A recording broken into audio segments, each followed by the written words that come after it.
先跟讲座合影。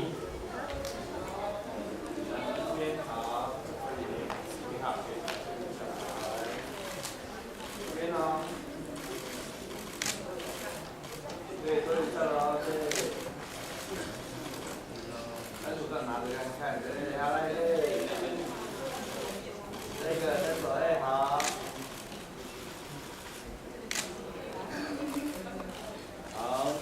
好，谢谢，来恭喜恭喜哦！我们知道这个节目《美丽新世界》其实真的就是把我们世界的美丽介绍给大家，而且我们知道主持人其实在这个节目上哇，其实很辛苦的，对不对？那可以跟我们分享一下这个节目的制作甘苦，还有我们得奖感言好吗？其实首先要谢谢真正广播公司的长官给我的支持和鼓励。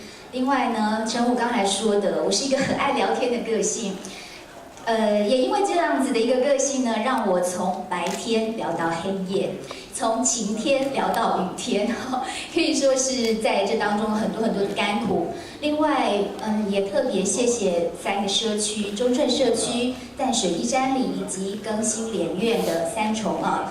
那他们每一个人都有每个人的故事。在3重有很多的低收入户，甚至是新住民。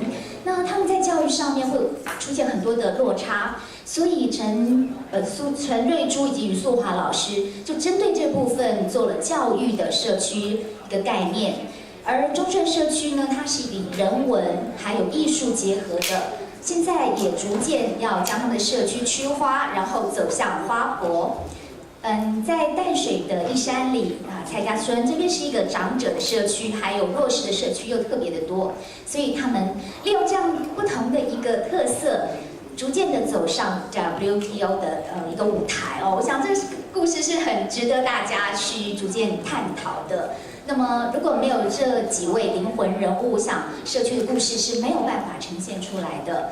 也希望大家有一个概念，是社区不是里长伯的人的，它应该是大家的。社区可以很简单，更可以很快乐。谢谢大家。谢谢，我们的世界真的很美丽，也恭喜您得奖，谢谢您，谢谢。